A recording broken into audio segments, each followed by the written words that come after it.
이제 우리 다 같이 일어나셔서 임재송 찬양하심으로 2025년 2월 첫 주 예배를 하나님께 올려드리겠습니다.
조용한 기도를 다 같이 하나님께 드리겠습니다.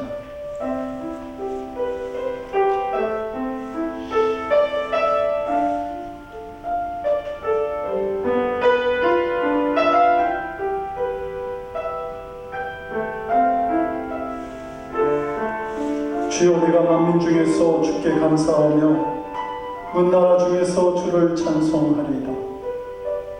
무릇 주의 인자는 커서 하늘에 미치고 주의 지리는 궁창에 일어난다. 하나님이여, 주는 하늘 위에 높이 들리시는 주의 영광이 온 세계 위에 높아지기를 원하나이다. 아멘. 사도신경으로 신앙 고백합니다. 전능하사 천지를 만드신 하나님 아버지를 내가 믿사오며 그의 아들 우리 주 예수 그리스도를 믿사오니 이는 성령으로 잉태하사 동정녀 마리아에게 나시고 본도 빌라도에게 권을 받으사 십자가에 못 박혀 죽으시고 장사한 지 사흘 만에 죽은 자 가운데서 다시 살아나시며 하늘에 오르사 전능하신 하나님 우편에 앉아 계시다가 죄로서 사는 자와 죽은 자를 심판하러 오시리라. 성령을 믿사오며 거룩한 공의와 성도가 서로 교통하는 것과 죄를 사여 주시는 것과 몸이 다시 사는 것과 영원히 사는 것을 믿사옵나이다. 아멘. 자리에 앉아 주시기 바랍니다. 70장 찬송하시겠습니다.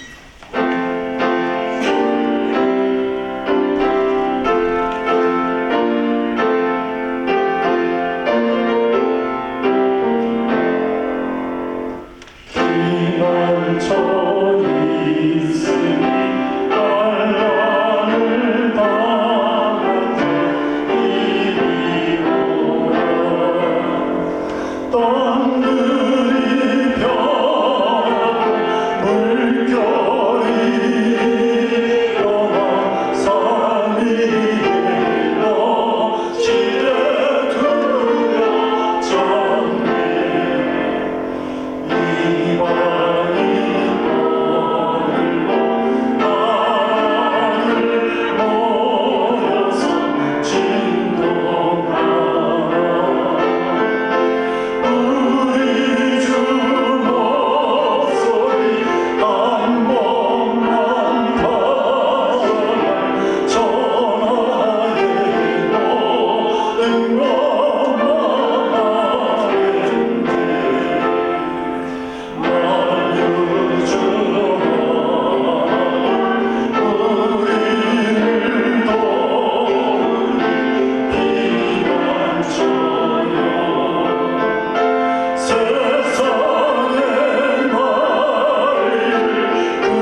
우리로 말미암아 기쁨을 이기지 못하시겠다고 말씀하신 하나님, 그 크신 사랑으로 우리를 위해 독생자를 이 땅에 보내시고 우리의 구원을 위한 희생제물로 삼으셨는데, 우리는 여전히 부족한 믿음을 고백하고 죄를 사랑하는 삶을 살아왔음을 이 시간 고백합니다.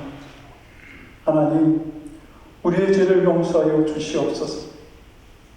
그리하여 주홍빛 같은 죄일지라도 눈과 치워지는 정결한 마음을 우리들에게 허락하여 주시옵소서.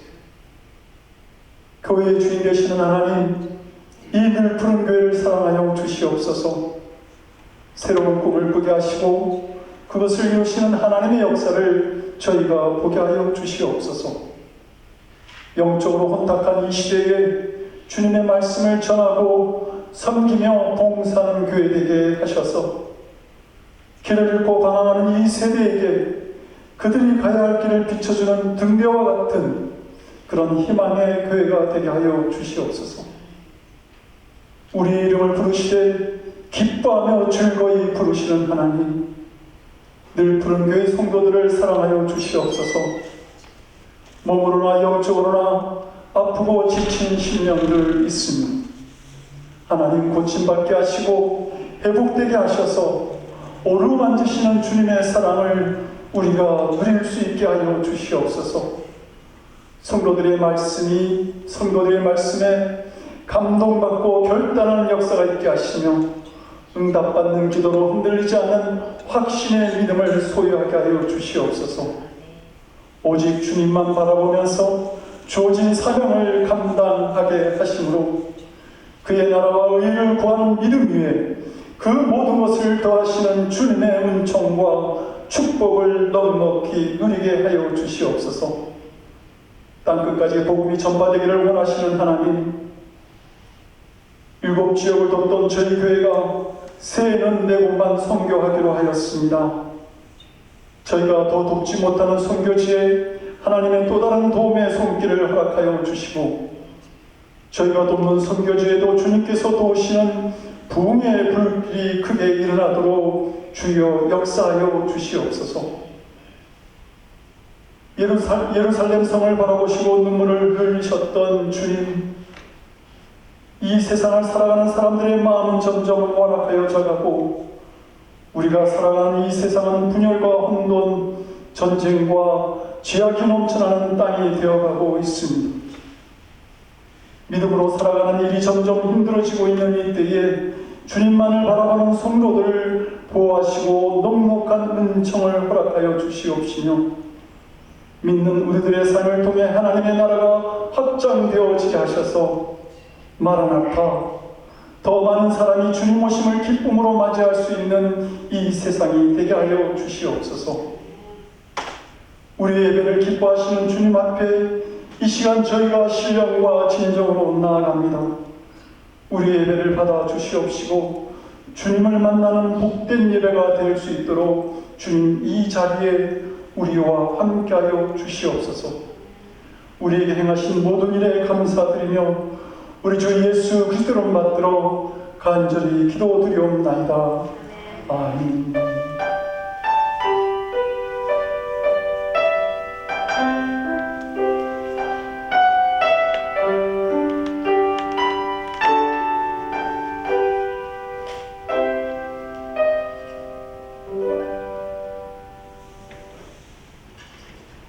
오늘 우리에게 주시는 하나님 말씀을 같이 봅니다. 시편 57편 1절에서 6절까지의 말씀입니다.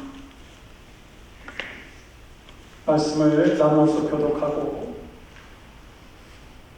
6절 말씀은 같이 합독하도록 하겠습니다. 제가 먼저 1절 말씀을 받들어 분독합니다.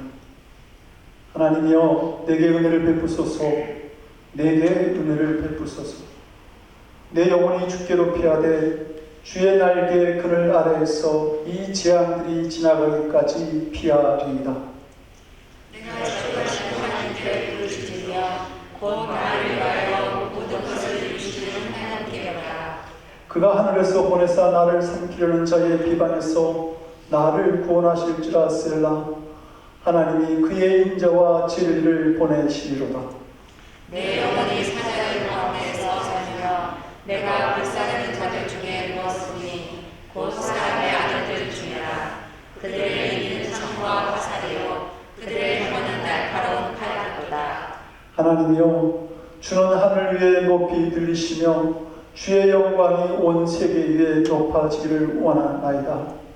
그들이 내 걸음을 막으려고 그물을 준비하였으니 내 영혼이 억울하리다. 그들이 내 앞에 운동을 갔으나 자기들이 그 중에 빠졌도다. 셀라. 기도하시겠습니다. 하나님, 오늘도 저희들을 주의 절로 불러 모시고 또 말씀을 듣는 시간 허락하셨으니 진정 감사드립니다. 우리에게 주신 하나님의 말씀이 땅에 떨어지는 말씀이 아니라 우리의 심령 한가운데 떨어지게 하시고 열매 맺게 하시고 우리의 삶이 30배, 60배, 100배의 거룩한 믿음의 열매로 말미암아 풍성해지는 은혜를 저희들에게 허락하여 주시옵소서. 감사드리옵고 예수님 이름으로 기도드립니다. 아멘. 오늘 본문 내용은 다윗이 사울왕을 피하여서 도망다니다 엔게디 굴에 숨어 있을 때 지은 신앙 고백입니다. 다윗은 그의 인생에서 커다란 위기를 몇 번 경험하죠. 그리고 오늘 이 본문의 시를 기록할 당시 이 다윗은 그의 삶 가운데서 가장 위태로운 그러한 상황을 맞이하고 있었습니다. 사울왕이 그를 죽이기 위해서 바로 그의 턱 밑까지 쫓아왔기 때문입니다.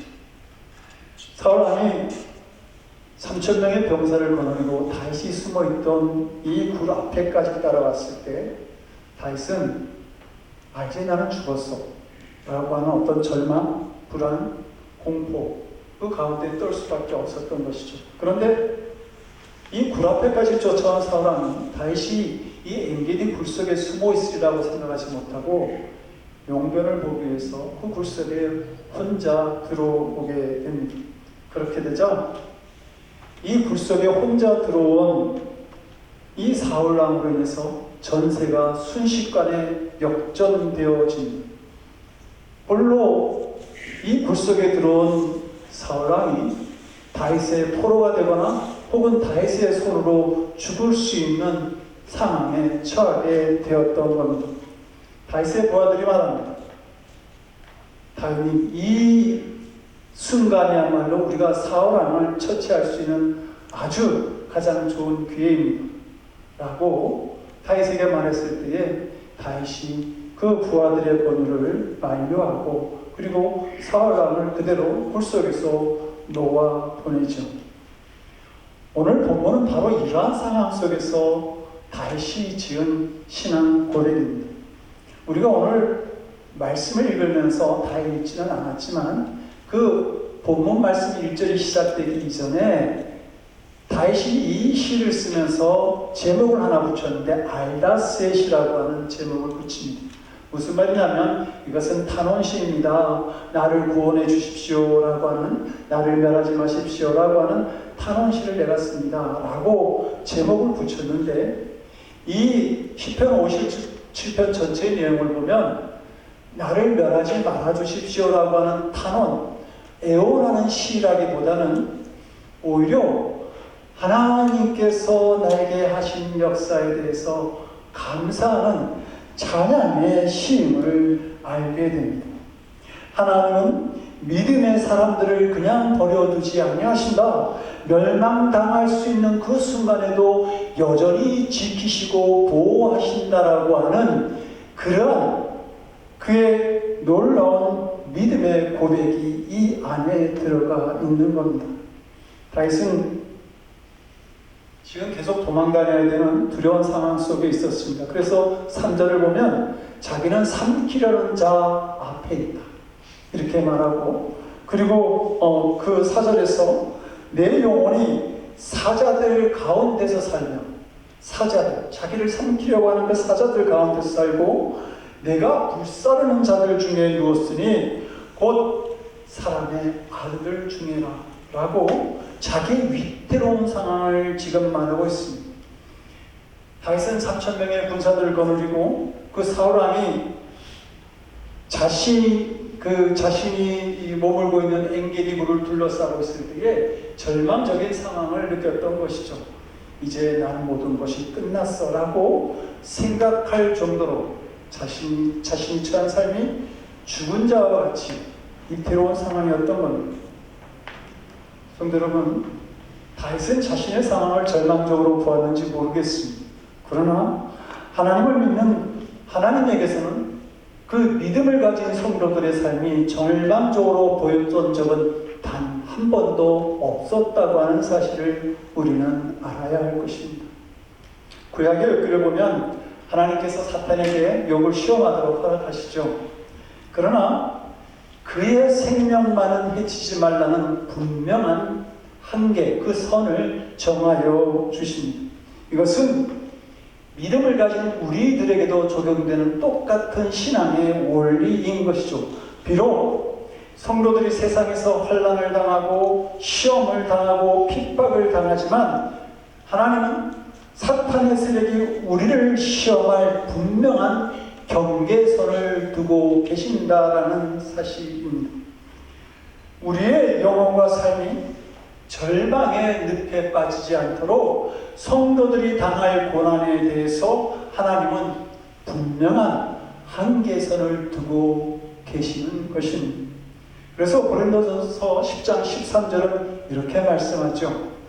사람이 감당할 시험밖에는 너희가 당할 것이 없나니 오직 하나님은 믿으사 너희가 감당하지 못할 시험 당함을 허락하지 아니하시고 시험 당할 즈음에 또한 피할 길을 내사 너희로 능히 감당하게 하시는 하나님은 우리의 영혼이 악마의 손에 희롱당하거나 또 우리의 삶이 절망적인 상황으로 몰고 갈 정도의 그 감당할 수 없는 시험, 그것을 우리들에게 결코 허락하지 아니하시는 분이라는 말씀입니다.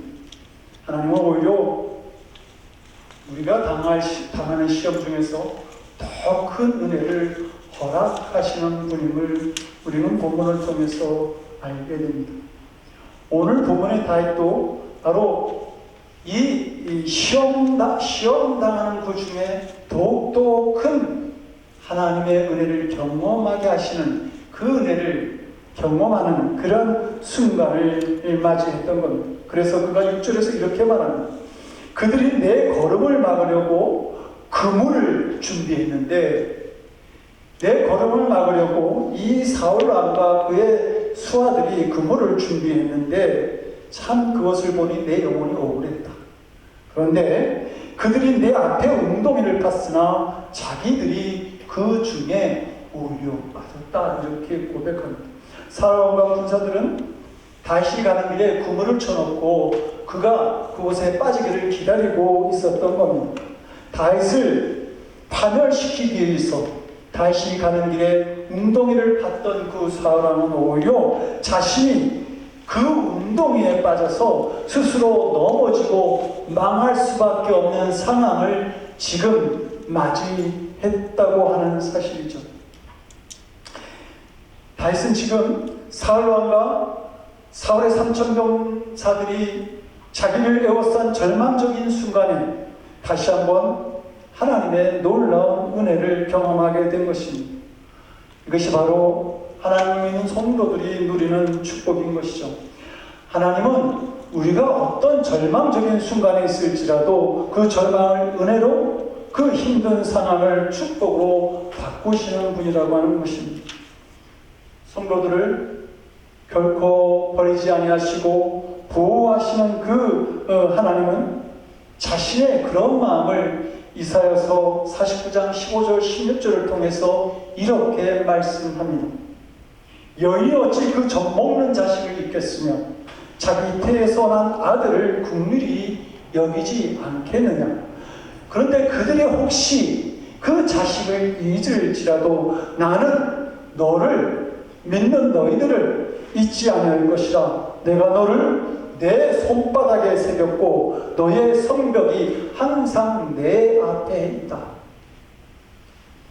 자기 백성을 향한 하나님의 사랑은 자식, 그것도 갓 태어난 그 자식을 돌보는 부모의 사랑보다 훨씬 크다고 말씀하고 있습니다. 그래서 하나님이 말씀하시는 것이죠. 혹시 그들은 잊을지 몰라. 그러나 나는 너를 결코 잊지 아니할 것이다. 그리고 하나님은 그 사랑을 내 손바닥에 새긴 사랑이라고 그렇게 말씀합니다. 언제나 가까이에서 우리의 형편을 살펴보시는 사랑이라고 하는 말씀입니다. 그러면서 너의 성벽이 항상 내 앞에 있다.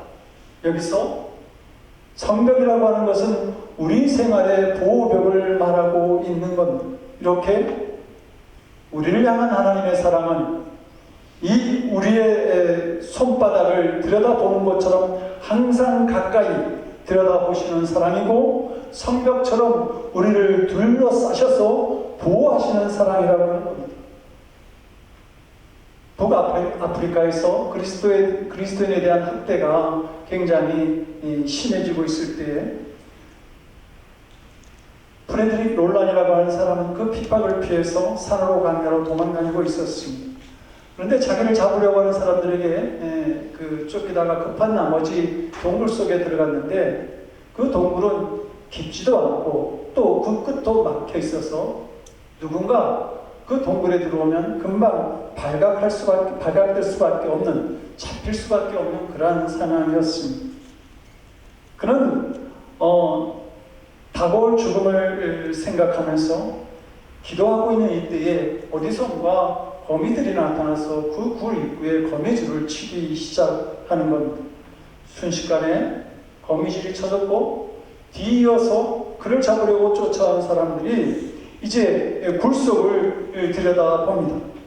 그러다가 그들이 하는 말이 갑자기 여긴 없어, 이렇게 말하고 거기서 떠나버리는 것이죠. 그들은 동굴 입구에 처해있는 그 거미줄을 보면서 이 거미줄을 뚫고 사람이 들어갈 수는 없었을 것이다, 이렇게 생각을 하고 그냥 가버렸던 겁니다.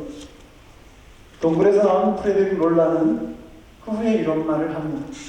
하나님이 계신 곳은 커다란 거미줄도 두터운 방벽과 같고, 하나님이 계신 곳, 없는 곳은 아무리 두꺼운 방벽일지라도 거미줄같이 연약할 수밖에 없다, 이렇게 말합니다. 오늘 본문의 다윗이 이런 하나님의 보호하심을 경험한 것이죠. 그래서 그가 시편 23편 4절에서 고백하지 않습니까? 내가 사망의 음침한 골짜기를 다닐지라도 해를 두려워하지 않을 것은 주께서 나와 함께 하시니라. 주의 지팡이와 막대기가 나를 안위하시는. 그러면 성도 여러분, 어떻게 다윗이 하나님은 믿는 자들을 끝까지 보호하시고 지키신다라고 하는 믿음을 고백할 수 있었을까요? 하나님께서 하신 약속 때문입니다. 하나님은 믿는 자들과의 약속을 지키시는 분이시다.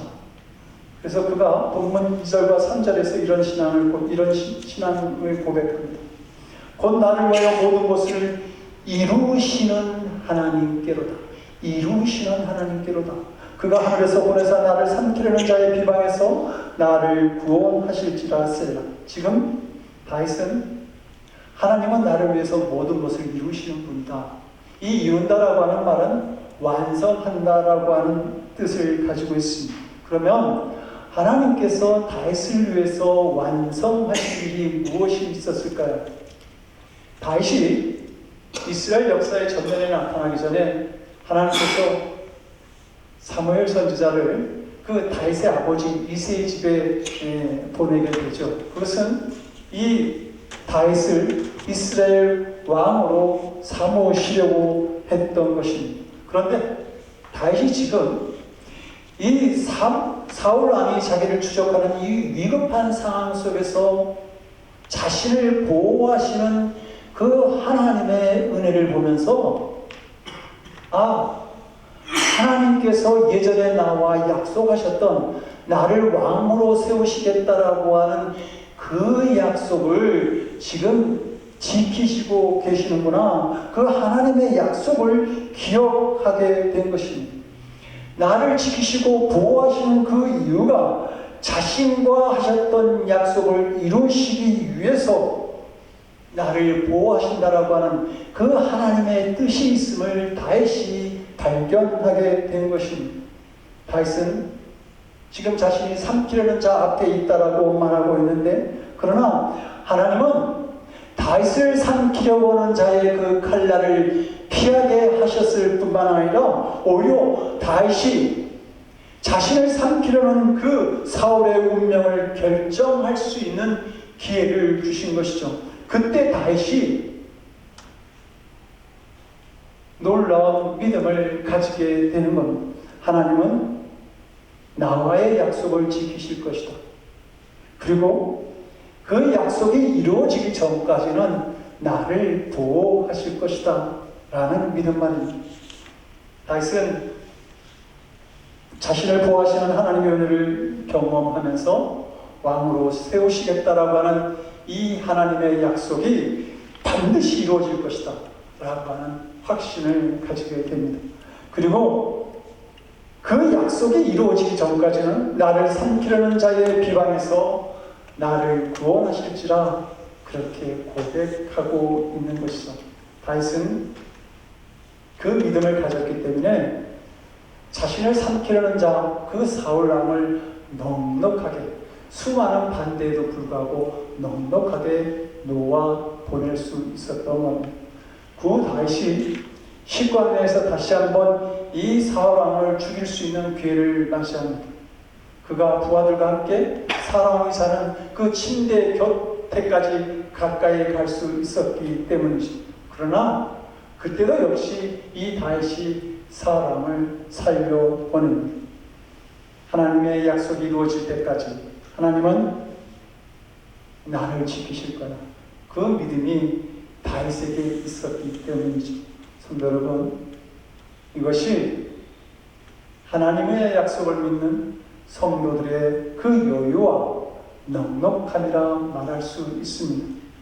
훗날 하나님은 다윗을 왕으로 세우시고 난 후에 이렇게 말씀합니다. 내가 이새의 아들 다윗을 만나니 내 마음에 맞는 사람이라 내 뜻을 다 이루리라. 다윗은 하나님의 마음에 맞는 사람이 되었습니다. 그리고 하나님의 뜻을 다 하나님은 이런 다윗을 통해서 자신의 뜻을 다 이루기를 원하셨던 것이죠. 그런데 어떻게 다윗이 하나님의 마음에 쏙 드는 사람이 될 수 있었을까? 그 이유는 하나님은 자신과 하신 약속을 반드시 이루신다라고 하는 그 믿음이 다윗에게 있었기 때문입니다. 그런 믿음을 가진 다윗에게 하나님은 자신의 뜻과 약속을 다 이루시고 완성하셨던 것이죠.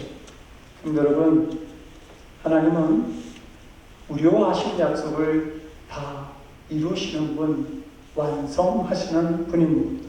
그러므로 우리에게 중요한 것은 하나님께서 나와 하신 약속을 반드시 이루신다 라고 하는 그런 약속에 대한 우리의 믿음이 흔들리지 않는 것.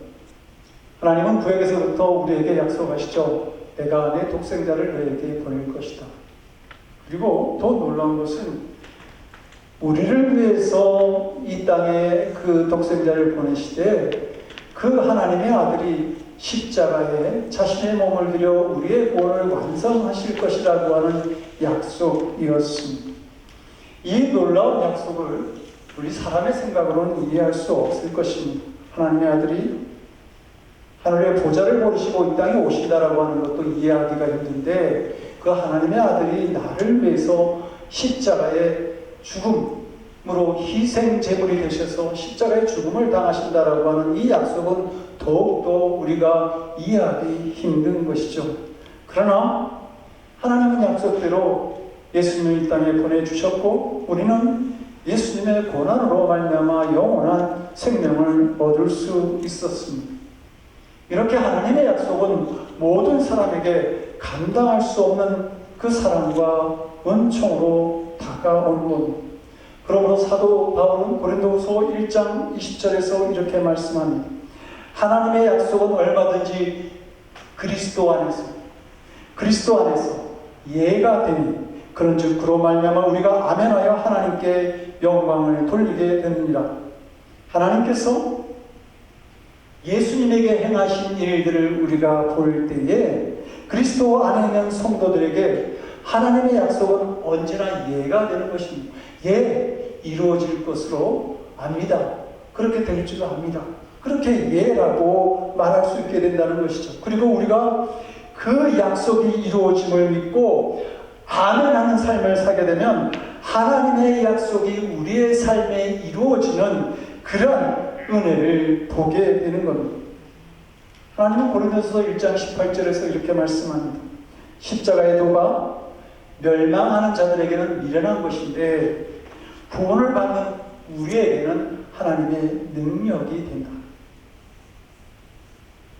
고난의 십자가가 오히려 우리에게 하나님의 능력을 경험하는 기회가 될 것이라 말씀하고 있는 겁니다. 그러므로 우리가 이 약속을 붙들고 살아가고 있다고 한다면 십자가의 길을 나에게 힘들고 어려운 길이 닥친다 할지라도 결코 두려워할 필요가 없다는 것입니다.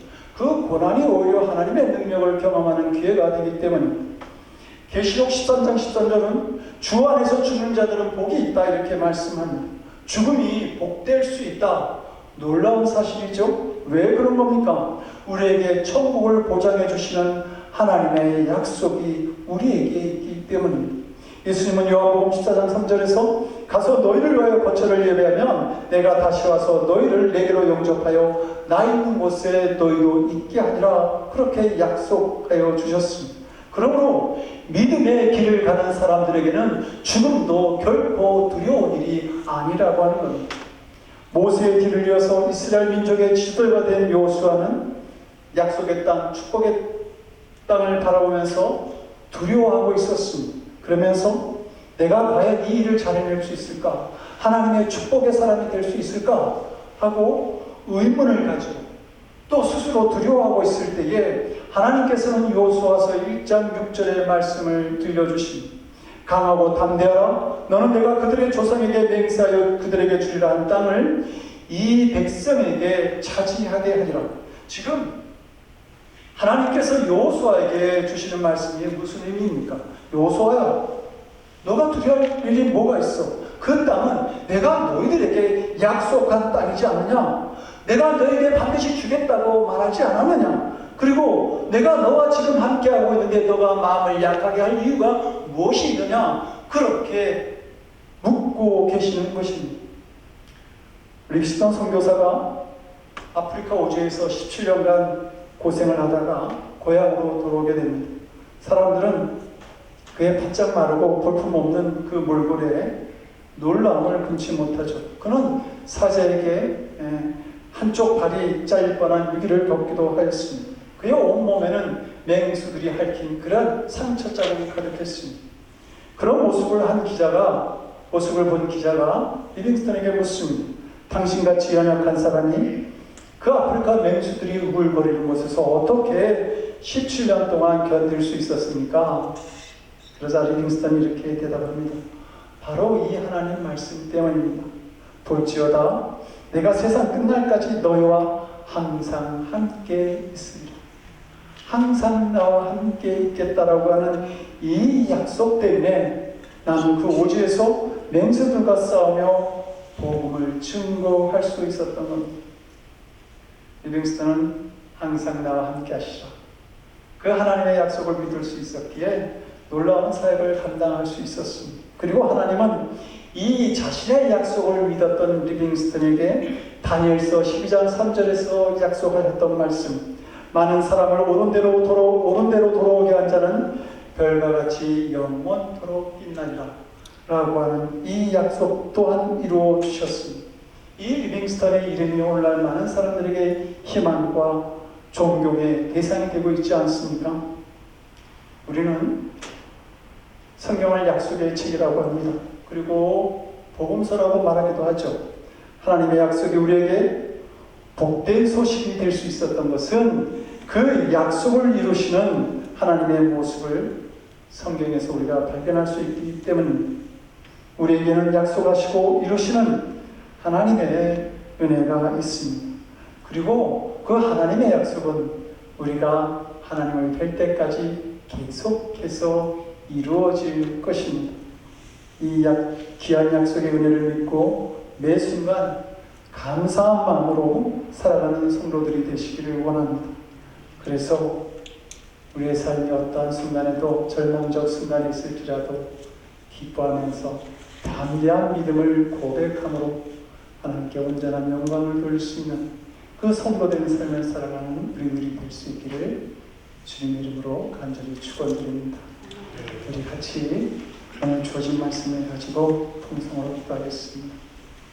절망적인 상황에서도 하나님은 나를 보호하신다는 분명한 믿음을 주님 우리가 갖게 하여 주시옵소서.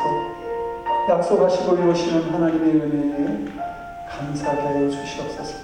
하나님의 약속이 분명히 이루어짐을 믿고 담대한 믿음으로 절망적 상황 속에서도 주님의 뜻을 이루는 삶을 살아가게 하여 주시옵소서. 우리 모두 오늘 말씀을 가지고 함께 기도합니다. 전능하신 아버지 하나님, 언제나 우리를 보호하시고 언제나 우리를 인도하여 주시고 얼마나 감사하죠. 주님, 제가 홀로 있는 것 같은데도 하나님은 항상 함께 하셨습니다. 하나님, 제가 버려진 것만 같았는데, 고아 같았는데 하나님은 우리에게 찾아오셨습니다. 아버지 하나님, 그 놀라우신 아버지 하나님의 사랑과 은혜를 저희들이 아버지 깨닫게 하여 주시옵소서. 하나님은 우리와 약속하시고 그 약속을 이루시는 분임을 우리는 압니다. 그 약속이 이루어지기 전까지 아버지 하나님 어떠한 해안도 어떠한 아버지 하나님의 핍박도 이기게 하시는 하나님의 은총이 우리의 삶에 함께하고 있음을 믿습니다. 아버지 하나님, 이 담대한 믿음으로 살아가게 하여 주시옵소서. 나와 함께 하시는 하나님을 기뻐하며 감사하며 어떤 고난 중에서도 아버지 하나님, 나와 약속하신 나를 형통케 하시겠다라고 하는, 나를 아버지 하나님여 눈동자같이 보호하시겠다라고 하는 그 하나님의 약속을 붙들고 담대하게 믿음의 길을 걸어가게 하시고 우리의 마음에 임하는 평안을 잃어버리지 아니하는 하나님의 자녀된 삶에 주여 역사하여 주시옵소서. 우리를 불쌍히 여기시고 우리가 약속을 붙들고 살아가므로 아버지 하나님께서 주시는 그 놀라운 은혜 속에 있는 자들 되도록 주여 붙들어 주시고 역사하여 주시옵소서. 있사옵나이다. 주님, 좋으신 하나님, 우리가 살아가는 날들이 하나님과의 약속이 있는 날이요, 오늘도 그 약속이 지켜지는 날임을 믿습니다. 그 하나님의 약속이 있기에 어떤 절망적 상황에서도 하나님은 우리를 보호하시고 지키심을 또한 믿습니다. 그 귀한 약속을 믿는 우리가 하나님의 뜻을 이루어드리는 삶을 살아가게 하여 주시옵소서. 그리고 이 약속을 붙들고 살아가는 성도들에게 형통하게 하시는 하나님의 은혜를 날마다 더하여 주시옵소서. 우리 주 예수 그리스도를 받들어 간절히 기도드리옵나이다. 아멘. 546장 찬송하시고 마지막 사절 부르실 때 일어나서 찬양하겠습니다.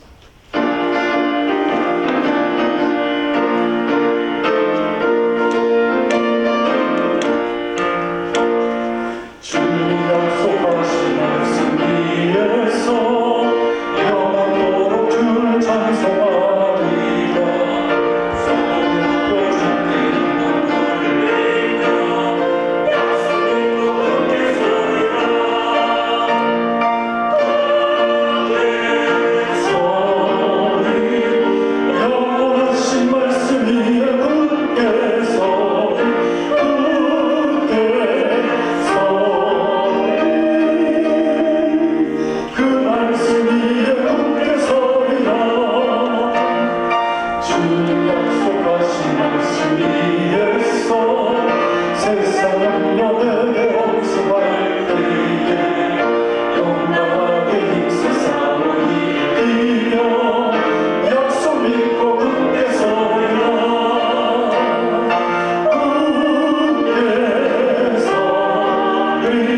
우리와 하신 약속을 언제나 지키시네 우리의 삶 속에서도 항상 함께 하시고 지키시고 보호하시는 하나님, 우리가 이 땅을 살아가면서 하나님의 놀라우신 은혜로 저희들이 그 귀한 삶을 살아가게 하시고 또 하나님의 보호하심 속에 있게 하심을 감사드리며 아버지 당신의 사랑하는 자녀들이 주의 전전에 오늘 모였습니다. 그리고 아버지 하나님께 예배드리며 우리에게 허락하신 예물도 함께 드려온다니 아버지 하나님 받아 주시옵소서. 이 물질을 가부의 부울의 똥과 같이 먹이셔서 기쁘게 받아 주시옵시고 하나님께서 귀하게 여기시고 또 그 물질을 통해서 우리에게 복된 은혜를 허락하시는 귀한 통로가 될 수 있도록 주님 우리의 믿음을 이 물질을 드리는 믿음을 축복하여 주시옵소서. 아버지 하나님 우리가 드린 물질을 또한 사용할 때에도 아버지 하나님 우리에게 믿음과 지혜를 다하여 주시어서 아버지 하나님의 거룩한 뜻이 나타나는 곳에 잘 사용할 수 있도록 주님 우리를 도와주시옵소서. 감사드리옵고 우리 주 예수 그리스도를 받들어 간절히 기도드려옵나이다. 아멘.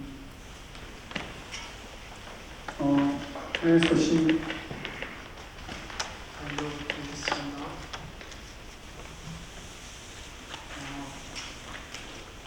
2월달 생일 맞이하신 성도님들 축하드립니다.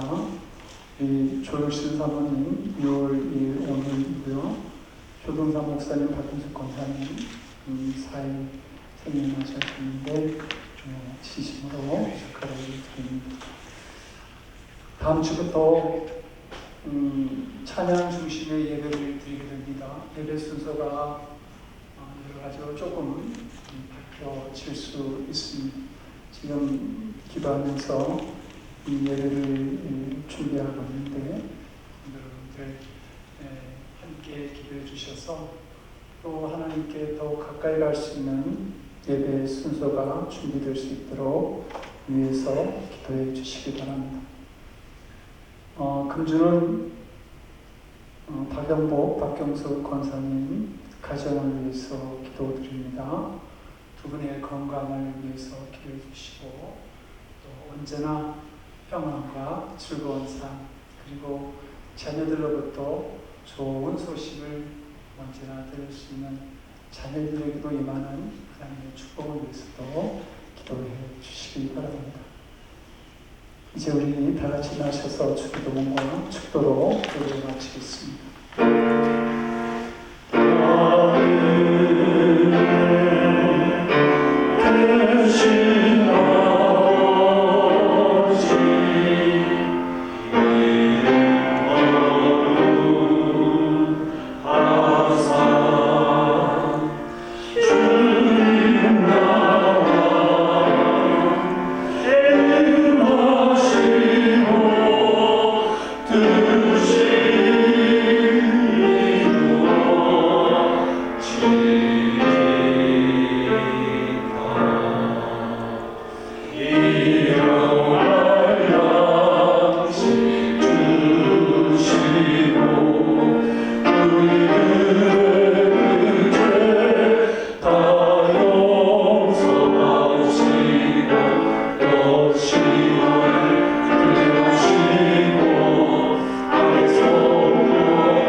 이제는 하나님의 약속을 이루시기 위해 하늘의 보좌를 모르시고 이 땅에 찾아오신 우리 주 예수 그리스도의 크신 은혜와 우리의 구원을 위해 독생자를 희생제물로 삼으신 아버지 하나님의 극진하신 사랑하심과 죄악 가득한 세상에서도 믿음의 길을 걸어가게 하시는 성령님의 강함도 우리 안에 교통하시고 역사하심이 내 삶에 하나님의 약속은 반드시 이루어진다라는 믿음으로 어떤 상황에서도 기뻐하고 감사하는 삶을 살아가기를 원하는 사랑하는 성도들 머리 위에 저들의 삶과 가정과 일터와 드리는 기도인 지금으로부터 영원토록 함께하옵시기를 간절히 축원드리옵나이다. 아멘.